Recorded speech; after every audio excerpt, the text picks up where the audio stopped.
Hey everyone, this is Tegan Riley with my Week 6 Justice discussion. From the intro video, something that stuck out to me is how Professor Selby is talking about that moral outrage is not a sign that you are just like right.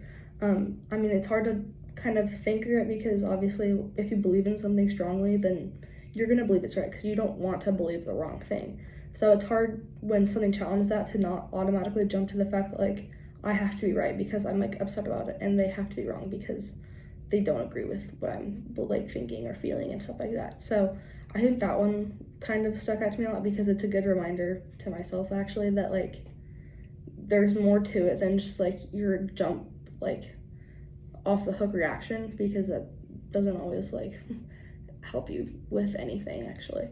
And then two sentences actually that stuck out to me also were when she said justice without careful thinking becomes ideology and careful thinking without empathy becomes cruelty. Those were just important to me because they're simple reminders that put like really difficult and like complex topics into a perspective that we can actually critically think through, because I think that some of these topics are so like vast and complex and nuanced that like it's really hard to just like pick a spot and think about it and like come to like conclusions about justice and such like deep things.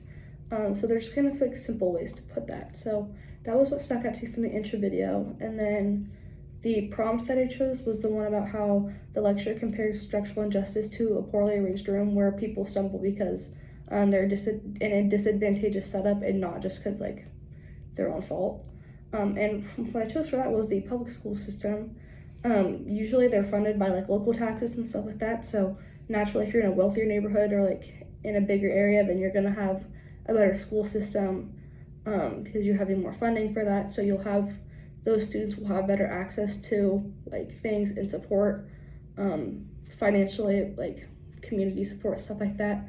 And then you also get more opportunities. Speaking from personal experience, I was in like a small town, so like obviously we didn't have as much well, my town itself at least, it didn't have as well funded of a program, so we had some good things, but like our middle school regularly had like spoiled milk that kids were getting, and like we didn't have classes offered like AP and stuff like that because there just wasn't like the ability to provide that for us.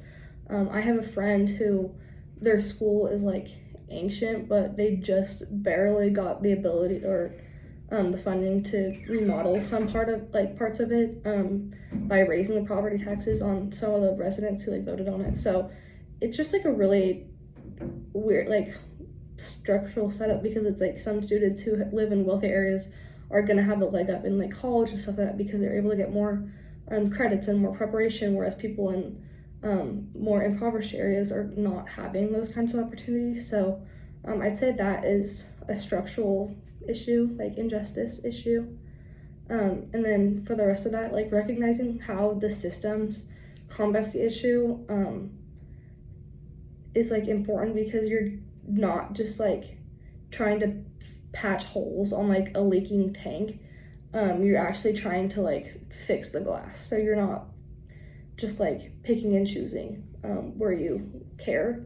And it also makes it harder because obviously it's easier to address like personal experiences. So like if you're facing these kind of injustices, it's easier to address like personal things or like a person, because you don't have to like affirm the experience or like struggle of everyone, because obviously in like certain factions there's gonna be people you don't like or like you disagree with them, so it's really hard to extend the love of your neighbor to everyone on a systemic level, rather than just like personal experiences. You get to pick and choose like the people and who that's with, which like I can say that like I struggle with that, which obviously is like a good thing, but I think being aware of it is what helps kind of change your mindset from like personal to like systemic. So that's my discussion. Have a great week.